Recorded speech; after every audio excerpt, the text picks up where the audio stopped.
অজুতে আমাদের যে সমস্ত ভুল ত্রুটিগুলো সচরাচর হয়ে থাকে সে বিষয়ে সামান্য কিছু কথা আর্জ করার ইরাদা রাখি। ওয়া মা তাওফীক ইল্লা বিল্লাহ। এই অজুর বিষয়ে আমাদের বেশ কিছু ত্রুটি, বেশ কিছু ভুল ভ্রান্তি হয়ে থাকে। অজুর যে ভুলগুলো হয়তো আপনিও করেন, আমরাও করছি প্রতিনিয়ত, কিন্তু জানি না। তো সেগুলো নিয়ে আমরা সংক্ষেপে আলোচনা করব। নবী সাল্লাল্লাহু আলাইহি ওয়াসাল্লাম বুখারী মুসলিমের হাদিসে আসছে, তিনি বলেছেন, লা তুকবালু সালাতুন বিগাইরি তাহুরিন, পবিত্রতা ছাড়া কোনো সালাত কবুল হবে না। কোন সালাত আল্লাহর কাছে অ্যাকসেপ্টেড, গ্রহণযোগ্য হবে না কি ছাড়া? তাহারাত ছাড়া, অজু ছাড়া। মুসলিম বর্ণিত হাদিসে আসছে, নবী সাল্লাল্লাহু আলাইহি ওয়াসাল্লাম বলেছেন, যে ব্যক্তি পরিপূর্ণভাবে অজু করবে, পরিপূর্ণভাবে অজু করবে, ভালোভাবে অজু করবে, এবং অজুর শেষে কালিমাতুশ শাহাদা যেটা আছে, আশহাদু আল্লা ইলাহা ইল্লাল্লাহু ওয়াহদাহু লা শারীকা লাহু ওয়া আশহাদু আন্না মুহাম্মাদান আবদুহু ওয়া রাসূলুহু, এই কালিমায়ে শাহাদা পাঠ করবে অজুর শেষে, এই ব্যক্তির জন্য আল্লাহ সুবহানাহু ওয়া তাআলা জান্নাতের সমস্ত দুয়ার খুলে দিবেন। প্রিয় ভাইরা, এখন আসি আমরা অজুতে কি ভুলগুলো আমাদের এমন হয় যেগুলো কারণে আমাদের অজুর পূর্ণতা নষ্ট হতে পারে। তার ভিতরে এক নম্বরের ভুল হলো, যেটি আমাদের হয়ে থাকে অজুর ক্ষেত্রে অনেকেরই, সেটা হলো বিসমিল্লাহ পাঠ না করা। অজুর শুরুতে কি পাঠ করতে হয়? বিসমিল্লাহ। আপনি যখন হাত ধুয়ে তো অজু শুরু করবেন, দুই হাতের কবজি দুই হাতে অজু শুরু করবেন না, প্রথম কাজ, তার আগে আপনি কি করবেন? বিসমিল্লাহ। বিসমিল্লাহ বলে হাত ধুয়ে তারপর অজু শুরু করবেন। বহু লোক আছি আমরা, অজুখানায় ওই গল্প করতেছি, আড্ডা মারতেছি, কথাবার্তা বলতেছি, এই বলতে বলতে অজু শুরু করে দিছি। তাহলে বিসমিল্লাহ কখন পড়তেছি? বিসমিল্লাহটা অনেক সময় অমনোযোগিতার কারণে, অবহেলার কারণে, অন্যমনস্কতার কারণে বিসমিল্লাহটা অনেক সময় আমরা বলতে ভুলে যাই। অথচ এই বিসমিল্লাহ পাঠ করা অজু শুরুতে অনেক বিশেষজ্ঞ আলেমের মতে ফরজ। অনেকে বলেন বিসমিল্লাহ পাঠ না করলে অজুই হবে না, আপনি যদি ভুলে বাদ দেন অজু হলো না। যদিও সংখ্যাগরিষ্ঠ আমাদের মতে এটা না, তাদের মতে বিসমিল্লাহ পাঠ করা এটা অজুর সুন্নাহ। এটা হলো অজুর কি? সুন্নাহ। এটা আপনি যদি বিসমিল্লাহ বলে যদি অজু শুরু করেন, তাহলে অজুটার ভিতরে পূর্ণাঙ্গতা আসলো। দ্বিতীয় যে ভুলটি হয় ভাই, 100-99 জনের বলবো, তার চেয়ে বেশি হতে পারে, হাজারের ভিতরে 10 জন মানুষের হয় কিনা আমার সন্দেহ আছে এই কাজটা সঠিকভাবে করতে পারি না। সেটা হলো অজুর সময় মিসওয়াক করা। অজুর সময় কি করা ভাই? মিসওয়াক করা। এটি এত গুরুত্বপূর্ণ সুন্নাহ যে নবী সাল্লাল্লাহু আলাইহি ওয়াসাল্লাম বলেছেন, বুখারীর হাদিস, লাউলা আন আশুক্কা আলা উম্মতি লা আমারতুহুম বিসওয়াকি ইনদা কুল্লি ওযু। বুখারীর হাদিস। নবী সাল্লাল্লাহু আলাইহি ওয়াসাল্লাম বলেন, আমার উম্মতের জন্য যদি কঠিন না হতো, তাদের জন্য কষ্টের কারণ না হতো, তাহলে আমি তাদেরকে বাধ্যতামূলক করে দিতাম, ফরজ করে দিতাম কি? প্রত্যেক অজুর সময় মিসওয়াক করা। হাদিস থেকে, তার বক্তব্য থেকে বোঝা যায় যে অজুর সময় মিসওয়াকের গুরুত্ব তার কাছে কত বেশি ছিল। 3 নম্বর যে ভুলটা আমাদের হয়ে থাকে সেটা হলো কুলির মধ্যে। দেখেন, প্রত্যেকটা কাজেই কিন্তু আমি একটা একটা করে আপনার দেখাচ্ছি অজুর প্রত্যেকটা কাজে আমাদের ত্রুটিগুলো হয় কিভাবে। দেখেন, কুলির সময় ভুল হয়। কি ভুল হয়? কুলিটা যেভাবে করার কথা সেভাবে আমরা করি না। হাদিসে কুলির বিষয়ের নির্দেশ এসছে, সেটাকে বলা হয়েছে মদমাদা। মদমাদা আরবি শব্দ, এটার বাংলা অর্থ হয় কুলি করা বা কুলকুচি করা বা কুলকুচা করা। এই কুলি বা কুলকুচা এটা হলো মুখের ভিতরে আপনি হাতের কোষে করে পানি নিয়ে মুখে নাড়বেন, এরপরে ফেলবেন, আবার হাতে নিবেন, কিছু সময় নাড়বেন, 1 সেকেন্ড হোক 2 সেকেন্ড হোক, এরপরে ফেলবেন। এটা হলো কুলি বা কুলকুচা। আমরা বেশিরভাগ সময় এরকম করি আলহামদুলিল্লাহ। যখন ব্যস্ত থাকি, যখন হুলস্থুল থাকে, কোনো সময় কোনো কাজের তাড়া থাকে, তখন অনেক সময় আমরা কি করি?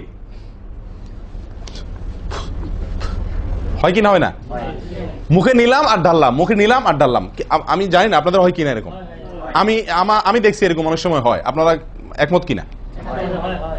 নিলাম মানে ব্যস্ততার কারণে, হয়তো জামাত শেষ হয়ে যাচ্ছে বা অন্য কোনো কারণ আছে, অথবা দেরিতে আসছি, তো তখন মুখের ভিতর নেওয়াও আর ফেলাও, এতে কলি হবে না। নাম্বার 4, নাকে পানি দেওয়া। দেখেন, একটা একটা করে দেখেন, প্রত্যেকটাতে ত্রুটি আছে। আল্লাহুল মুস্তাআন। নাকে পানি দেওয়া। নাকে পানি দেওয়ার যে নির্দেশ আসছে হাদিসে, এটাকে বলা হয় ইস্তেনশাক। ইস্তেনশাক শব্দের মূল অর্থ হলো পানি টানা, নাকে পানি টানা। আমরা নাকে পানি টানি না, দেইও না। একটা হলো দেওয়া, একটা হলো ছিটানো, আর একটা হলো টানা। টানা হলো এ ক্লাসের অজুতে নাকে পানি টানবেন, বি ক্লাসের অজুতে নাকে পানি দিবেন, থার্ড ক্লাসের অজুতে নাকে পানি ছিটাবেন। আমি কি বুঝতে পারছি? তো আমরা বেশিরভাগ লোক থার্ড ক্লাসের উজু, সারা জীবন থার্ড ক্লাসের উজু করি। আপনি থার্ড ক্লাসের উজু করে আপনি জান্নাতে যাবেন? ফার্স্ট ক্লাসে থাইকাও তো যাইতে কঠিন হয়ে যায়। আপনি থার্ড ক্লাসের উজু করে কিভাবে আপনি সালাতের খুলবেন, তালা খুলবেন, কিভাবে আপনি জান্নাতে যাবেন? অতএব ভাই, এই নাকে পানি দেওয়ার বিষয়ে সাবধান থাকতে হবে। দেখুন, নিয়ম হলো আপনি হাতের কোষে পানি নিয়ে নাকে ধরলেন, নাকে ধরে হালকা কি করবেন? টান দিবেন, হালকা টান দিবেন, হালকা টান। কারণ একটু জোরে টান হয়ে গেলে সেটা কি হয়ে যাবে? নাকের তালু তো উঠবে, আপনার কষ্টের কারণ হবে। শরীয়ত আপনাকে কষ্ট দিতে চায় না, শরীয়ত আপনাকে কষ্ট দিতে চায় না। আল্লাহ সুবহানাহু ওয়া তাআলা চান না আমরা কোনো কষ্টে নিপতিত হই। অতএব আমি এমন জোরে টান দেবো না যে নাকের তালু তোড়ে, কিন্তু হালকা একটু টান দেবো যাতে করে অন্তত সামান্য একটু ভেতরে পানিটা যায়। নাকে পানি দেওয়ার উদ্দেশ্য আর কুলি করার উদ্দেশ্য এক। নাকে পানি দেওয়ার উদ্দেশ্য হলো নাকের ভেতরের যে ময়লাগুলা, ধারে কাছে যে ময়লাগুলা আছে, এগুলো যেন পরিষ্কার হয়ে যায়। আল্লাহর দরবারে দাঁড়াবো পরিচ্ছন্ন হয়ে, পবিত্র হয়ে। হ্যাঁ, এই জন্য নাকে পানি দেওয়ার নির্দেশ আছে। এখন আপনি যদি নাকে পানি কোষ নিয়ে ধরে একটু হালকা টান দেন, তাহলে ভিতরে কিছুটা পানি যাবে কি যাবে না? এটা আপনাকে করতে হবে। নাম্বার 2, এটা যদি আপনি করতে কষ্ট হয়, টান দিলে, আপনি আস্তে টান দিলেও উপরে উঠে যায়, তো দরকার নেই। তাহলে আপনি কি করেন? নাকে পানি দেন। নাকে পানি কিভাবে দিবেন? নাকটাকে অন্তত পানির মধ্যে কি করে রাখেন? চুবাই রাখেন, 1 সেকেন্ড চুবাই রাখেন। কিছু দূর পানি যাবে কিনা আমি কি বুঝাতে পারছি? আমরা অনেকে বিশেষ করে আমি দেখছি ওযু করার সময় নাকে পানি ছিটান। কিভাবে পানি ছিটান? ওই যে কষে করে পানি নিয়ে, লক্ষ্য করছেন আপনারা? এভাবে নিয়ে এরকম মারে পানিটা, এরকম মারলে সেটা কি হলো? ছিটানো হলো। হাদিসে যে ইস্তেনশাকের কথা বলা হয়েছে সেটা হলো না। আপনি সারা জীবন ওযু করলেন, অথচ আপনার কখনো নাকে পানি দেওয়ার সুন্নাহটি আদায় হলো না। সারা জীবন, আজীবন আপনার ওযুটি হয়ে গেল সুন্নাহ ছাড়া। আরেকটি ভুল ভাই, নাকে পানি দেওয়া একটা আমল, নাক ঝাড়া আরেকটা আমল। নাকে পানি দেওয়া এটা একটা নির্দেশ, আর নাক ঝাড়া আরেকটা নির্দেশ। আমি কি বুঝাতে পারছি? কুলি করা একটা আমল, হাত ধোয়া একটা আমল, হাতের কবজি পর্যন্ত 2 হাতের বিসমিল্লাহ বলা, তারপর তো এটা আছেই। এরপরে মেসওয়াক করা একটা আমল, কুলি করা আরেকটা সুন্নাহ, কুলির পরে নাকে পানি দেওয়া বা নাক দিয়া পানি টানা আরেকটা আমল, এরপরে নাক ঝাড়া আরেকটা আমল। ভাই, এরপরে আসি আরেকটি গুরুত্বপূর্ণ আমল যেটি হয় না, বা আরেকটি ত্রুটি ওযুতে, সেটি হলো আঙ্গুল খেলাল না করা। ওযুতে কি না করা? আঙ্গুল খেলাল না করা। আঙ্গুল খেলাল হলো হাত এবং পায়ের আঙ্গুলের যে চিপাগুলো আছে, এই চিপাগুলোতে পানি পৌঁছানোর জন্য, পানি পৌঁছানোটা নিশ্চিত করার জন্য কি করতে হবে? এক হাতের আঙ্গুলকে অন্য হাতের আঙ্গুলের চিপায় ঢুকায়া এভাবে কি করতে হবে? একটু হালকা নাড়তে হবে, যাতে করে জায়গাটাতে, চিপাটাতে পানি গেছে এটা নিষ্কারণ। এই চিপাগুলোতে পানি নাও যেতে পারে শুকায় থাকার কারণে। তো আপনি যদি একটু না দেন পানির ভিজা আঙ্গুল দিয়া, তাহলে ইনশাআল্লাহ ওখানে পানি পৌঁছানোটা মোটামুটি নিশ্চিত হয়ে যাবে। ঠিক না? ঠিক। পায়ের আঙ্গুল কিভাবে করবেন? পায়ের আঙ্গুল তো আর এক আঙ্গুল অন্য পায়ের আঙ্গুল ঢুকাতে পারবেন না। সেটা করবেন হলো, অন্য হাদিসে আসছে, এই যে কোন আঙ্গুল আছে না, কোন আঙ্গুল দিয়া সব চিপাগুলোতে কি করবেন? ঘষা দিবেন। কোন আঙ্গুল দিয়া আপনার সব পায়ের আঙ্গুল চিপাগুলোতে ঘষা দিবেন। ভাই, আমরা কজনে করি এই খেলার আমলটা বলেন তো? পায়ের আঙ্গুল, কোন আঙ্গুল দিয়া পায়ের আঙ্গুলের চিপা খেলাল করা, হাতের আঙ্গুল খেলাল করা, কজনে করি আমরা বলেন?